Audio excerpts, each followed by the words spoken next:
Panorama group, जो सोचता है वो करता है। आज पीठासीन अधिकारी सम्मेलन जो 85वां सम्मेलन है वो पटना में आयोजित हुआ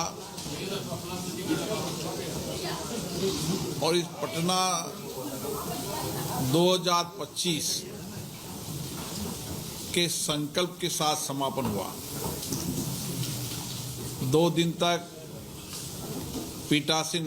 अधिकारियों के चिंतन, चर्चा, संवाद,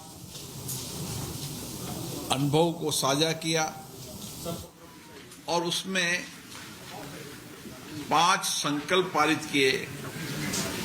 जो पटना 2025 के संकल्प होंगे, जिसको लेकर हम हमारी विधायी संस्थाओं को संवैधानिक मूल्यों के अनुरूप और सशक्त और जवाबदेही बनाने का प्रयास करेंगे। ये 5 संकल्प की कॉपी आपको मिल चुकी है।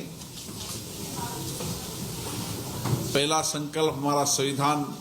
निर्माताओं के प्रति कृतज्ञता और उनके प्रति श्रद्धांजलि अर्पित। दूसरा संकल्प संविधान में नीति, मूल्यों और आदर्शों के अनुरूप सदन का संचालन करने का संकल्प। तीसरा संकल्प विधायी संस्थाओं में बाधा रहित एवं व्यवस्थित चर्चा एवं संवाद का संकल्प। चौथा संकल्प संविधान के 75 वर्ष पूर्ण होने पर देश भर में लोकतांत्रिक संस्थाएं, समाज के अनेक स्टेक होल्डर, युवा, विद्यार्थियों के बीच में संविधान के मूल्यों और आदर्शों के प्रति गहरी प्रतिबद्धता के लिए कार्यक्रम आयोजित करना। 5वां संकल्प टेक्नोलॉजी और एआई के उपयोग से प्रभावी सेवाएं देकर सदन की विधायी संस्थाओं और माननीय जनप्रतिनिधियों की बेहतर संवाद चर्चा कर सके, उनके उपयोगी संवाद चर्चा हो। इसके लिए उनकी कैपेसिटी बिल्डिंग के लिए ये 5 संकल्प हमने लिए हैं और इस 5 संकल्पों को लेकर हम आगे बढ़ेंगे। मुझे आशा है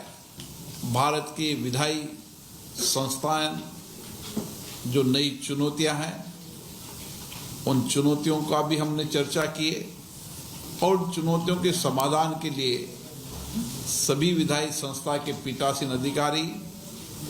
अपने अपने राज्यों के अंदर राजनीतिक दलों से चर्चा कर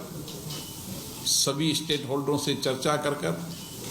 इन विधायी संस्थाओं को हम किस तरीके से बेहतर, श्रेष्ठ चर्चा और संवाद का केंद्र बना सकें। सदनों में कानून पर व्यापक चर्चा हो, नीतियों और कार्यक्रम पर चर्चा हो और उसके साथ जनता की अपेक्षाएं, आकांक्षाएं और जनता के अभावों पर सभी जनप्रतिनिधि अपने सार्थक तरीके से विचार व्यक्त करें ताकि इन विधायी संस्थाओं को और प्रभावी बना सकें। इसी तरीके से पूरे वर्ष भर संविधान की 75वीं वर्षगांठ पर राज्य के पीठासीन अधिकारी अपने अपने यहाँ पर लोकतंत्र की जितनी संस्थाएं हैं,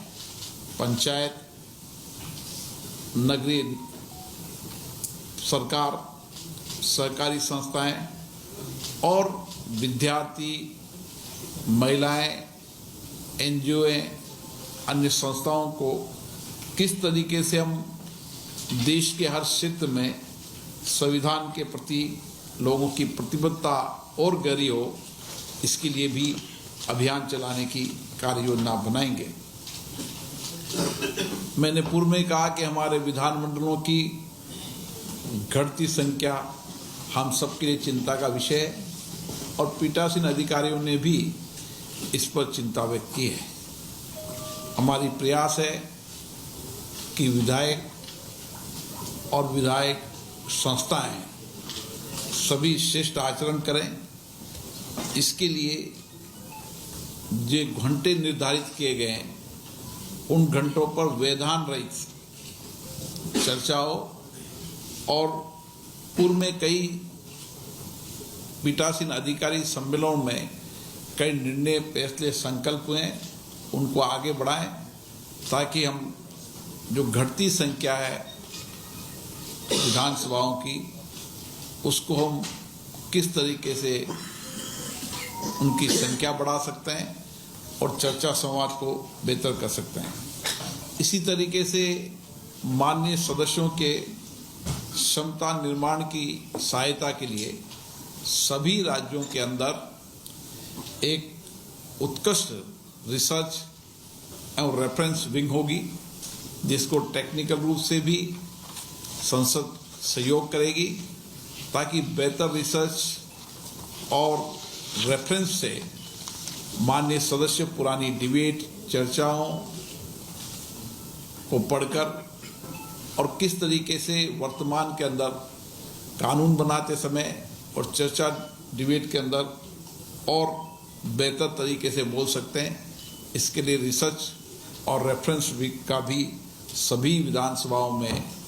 एक प्लेटफॉर्म उपलब्ध होगा। इसी के साथ हमारी जो संसद और विधान मंडल की जो संसदीय समितियां हैं उनको और प्रोडक्टिविटी बनाया जाए, उनको और उपयोगी बनाया जाए, उनको और जवाबदेही बनाया जाए, क्योंकि विधानमंडल हो चाहे संसद हो, सभी संसदीय समितियां मिनी पार्लियामेंट की तरह काम करती हैं, जिसमें अलग अलग विभागों की समितियां भी होती हैं। कुछ पब्लिक अकाउंट्स कमेटी और एस्टीमेट कमेटी सभी राज्यों के अंदर है और पिछली बार हमने पब्लिक अकाउंट कमेटी के 100 वर्ष होने पर सभी राज्यों के पब्लिक अकाउंट कमेटी के चेयरमैन उनके सदस्यों का सम्मेलन बुलाया था। आने वाले समय में राज्यों की जो सभी संसदीय समितियां हैं उनका एक सम्मेलन बुलाएंगे ताकि वहां पर संसदीय समितियों के कार्यक्रम को हम उपयोगी बना सकें, संसदीय समिति के कार्यों को प्रोडक्टिविटी को से जवाबदेही बना सकें, क्योंकि संसदीय समितियां जहां पर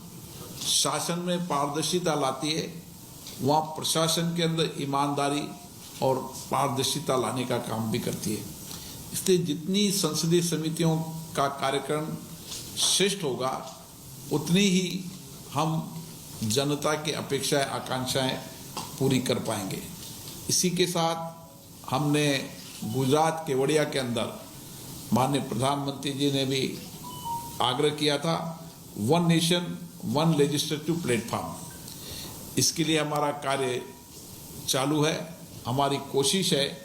कि 2025 तक हम सभी लेजिस्लेटिव संस्थाओं को एक प्लेटफॉर्म पर ला सकें और इसके लिए सभी विधायी संस्थाओं को, राज्यों को संसद द्वारा तकनीकी और प्रौद्योगिकी के सहयोग किया जाएगा और उनकी जितनी भी डिबेट है उन डिबेटों को आर्टिफिशियल इंटेलिजेंसी का उपयोग करते हुए, जैसे भारत की संसद कर रही है, उसको उनकी मूल भाषा में और 2 भाषा में जो विधायी संस्था उचित समझेगी उसमें उसका डिबेट को डिजिटाइजेशन किया जाएगा ताकि एक प्लेटफॉर्म पर देश की विधायी संस्थाओं को देश की जनता देख सके और उससे विधायी संस्थाओं के परस्पर आपस में इस प्लेटफॉर्म पर होने से बजट और डिबेटों को संवाद करने में और उत्साह आएगी और बेहतरीन कर पाएंगे।